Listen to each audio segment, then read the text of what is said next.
Kiora Deepwater greeted the dawn on 16th June 1998 in a driftwood cabin balanced beside the tide pools of Kiora, the rocky whale coast of New Zealand.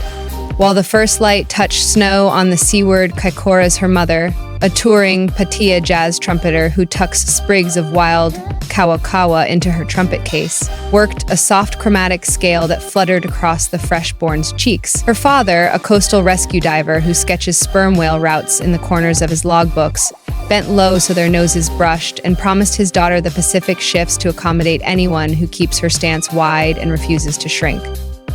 Curves flow through the Deepwater Wakapapa the same way warm currents thread the Hikurangi Trench, so nobody blinked when baby Kiora burst, a second merino wrap before the gulls finished their first cry. Nana Moana loosened every stitch with a PowerShell needle, padded the gaps with fabric cut from a tattered sail cover, then laughed that fresh cloth costs almost nothing, while teaching a child to fold herself smaller can cost her every sunrise yet to come. Classroom years smelled of damp fleece, chalk dust, and kelp carried inland by sea breeze. Kiora already stood a head taller and a shoulder wider than every classmate, and she blocked the projector glare whenever she graphed tide heights on the whiteboard. One recess, two boys bounced around her, chanting, "Freight Ferry," each time she leapt the chalked hopscotch grid. After school, she walked the shingle shore, gathering soda caps polished by surf. At home, she threaded them onto fishing trace, stitched the draping chain down the back of her navy cardigan, then arrived at roll call next morning with sunrise blazing behind her. Early light scattered silver constellations across ceiling tiles, and a traveling relief teacher filmed 7 seconds on a grainy phone before posting the clip to a newborn video platform. 15,000 strangers applauded the girl who flipped, teasing into starlight. That night, Kiora jotted a promise onto her maths book in purple ink. When clouds crowd the horizon, scatter mirrors until they drift apart. Saturday markets belonged to the old railway station, where her mother's trumpet riffs mingled with the hiss of powa fritters in cast iron. Off-the-rack shorts suffocated Kiora's thighs, so she traded tip-jar coins for retired cray pot rope, unpicked it into flat cords, wove those cords into high-rise culottes, sprayed orca silhouettes with squid ink, and posed at sunset against rusted rail wagons while her cousin snapped phone photos. She opened a picture diary named Tide Lantern on the same week a photo-sharing app washed across rural data lines. Captions switched between Maori metaphors and crisp English truths like curves brace storms better than breakwaters. Before her 17th birthday, 53,000 unseen friends double-tapped every golden hour post, proof that distant screens drown out cafeteria whispers better than any teacher's hush. A marine science scholarship ferried her north to the University of Auckland. Daylight dissolved in phytoplankton labs. Nights belonged to a 24-hour hingy pie van glowing orange from neon snapper set into its roof. The pie warmer became her single softbox. During lull stretches, she filmed 90-second reels, twisting parchment pie sheets into Ohutakawa flower barrettes, while explaining dart rotation in a voice that mixed shoreline hush with lecture hall sting. One clip layered dusky dolphin clicks over a pocket synth beat while she chain-stitched reflective sailing cord into thrift shop denim. 2 days later, the reel skimmed past 1.1 million plays. City-style blogs crowned her the Ingipai Couturière, but every brand pitch landing in her inbox froze at size 16. Kiora slid each offer into a folder labeled Shrinking Nets, wiped gravy flecks from her sleeve, and served the next customer. The season shifted in early 2023 when Rip Curl Women proposed a surf tech capsule named Trench Pulse. Kiora replied with 3 unbreakable conditions. Pattern blocks must extend to a 60-inch hip. At least half the production crew would be hired from Aotearoa trade schools. 10% of net profit would restore kura beds degraded by earthquake uplift along the Kaikoura Shelf. Rip Curl signed before dawn scallops surfaced. The chute unfurled at daybreak on limestone ledges where seals yawned in golden mist. Kiora guided curvy free divers through blue veils as a drone circled overhead. When the lookbook went live, Every extended size spring suit sold out within 40 hours across 25 countries. Tide Lantern burst past 720,000 followers. Still fragrant with pie pastry, she ducked behind flour sacks, propped her phone on a box of Kiora, and streamed tear-bright gratitude beneath buzzing strip lights.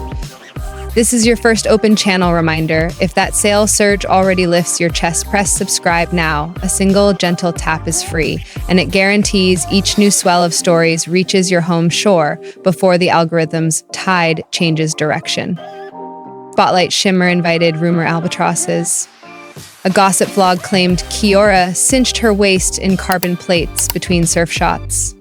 At sunrise, she paddled a bamboo board beyond the point rip, stood tall in sports bra and board shorts, traced each stretch line with powdered kawa green, and played a trumpet call about bodies steering storms. 10 million viewers reposted the feed, dubbing it kawa proof, stroking green dust across their own contours until the gossip wheeled out to sea, hungry for easier prey.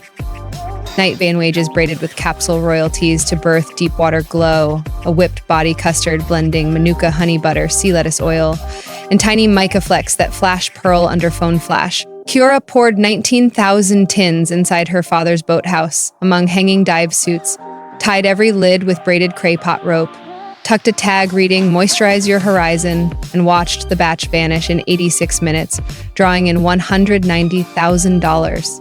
20% established Horizon Beacon grants, delivering heavy-duty surgers and pocket hydros to plus-size teens living from Stewart Island to Kaitaya.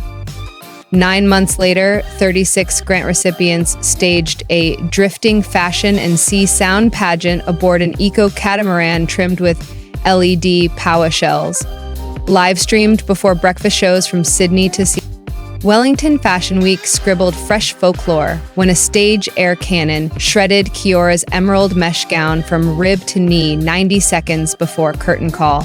She borrowed neon tie-down strap from a rigger, laced the slash like sneaker eyelets, and strode the runway as though the splice lay in every draft. Camera shutters cracked like wind-snapping flax. Vogue Pacific named the rescue Rope Waltz, and another million lantern voyagers surfaced before the after-party's first harpchord shimmered. Sabotage tried again. A dismissed promoter leaked chopped emails implying Kiora demanded Kina Row parfait and chauffeured research boats for her rescue fur seal Panya. She posted the uncut thread proving she had asked only for refillable water urns, kumara soup for crew, and captioned rehearsal monitors for deaf stylists. Affiliate revenue that month, $136,000. Funded biodegradable fishing line pilots in 3 battered bays. Fans echoed her coast creed. Receipts shine brighter than rumor silt until the whisper dissolved like salt on rocks. By midsummer, Tide Lantern shimmered for 6.6 million Instagram hearts, 3.3 million short video voyagers, and 2 million steadfast channel subscribers, with engagement brushing 10%, scrambling ad agency playbooks. Cartier invited her to headline Topaz Surge, filmed inside the lens chamber of Cape Palliser Lighthouse. Kiora agreed once Cartier pledged therapy stipends for long-haul deckhands battling record swell seasons. The final ad, her wrist scattering amber shards across cast iron ribs, became Cartier's most saved clip that quarter. Family keeps her compass tuned to true south. Twice each month she streams Strings and Steam, Mum riffing blues trumpet beside a portable camp stove, Dad reading star map haiku, Kiora flipping thrift jackets beneath fairy bulbs. One broadcast peaked at 9 million when Pena waddled through a pile of icing sugar and sneezed dust across the camera glass. A marine mammal rescue now sponsors every stream, tagging rehabilitated seals with solar trackers funded by Deepwater Glow. Glow revenue crested $12 million before its second birthday. Kiora leased an abandoned cray shed, carved skylights through corrugated tin, and hired furloughed wharfies plus fashion grads to whip and jar.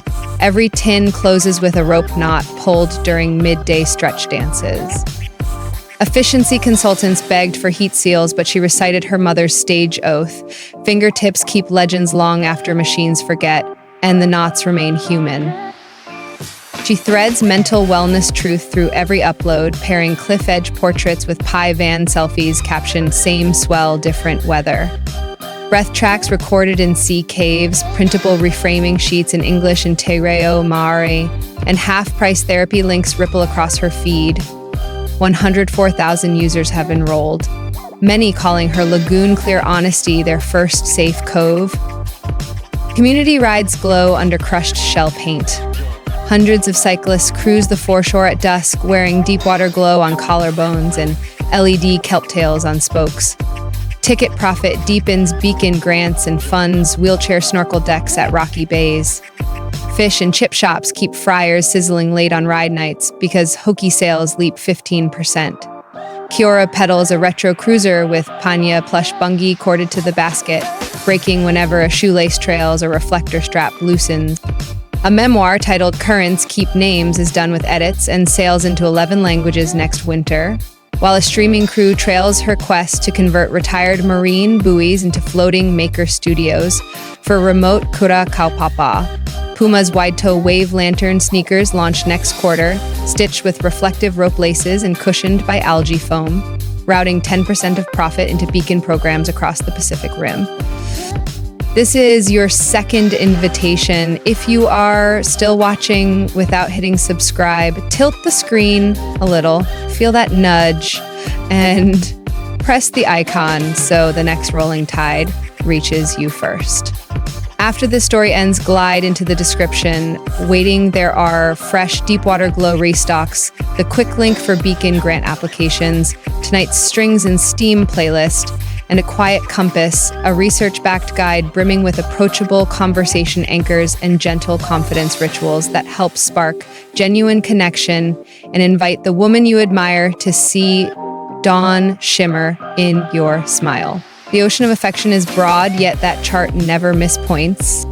Touch the like heart if the soda cap spine, rope waltz gown, rescue, or Pania sugar sneeze lit your night. Then share your favorite wave in the comments and hand this voyage to a friend whose sails need wind. Every curve redirects currents, every scar refracts moonlight, and the Pacific bows to anyone brave enough to stand wide at cliff edge and greet tomorrow without blinking. Last hush of surf brushes your screen, the third and gentlest call. Subscribe right now, claim your berth, and join me on the next tide when a fresh constellation rises and another story ripples across the open water.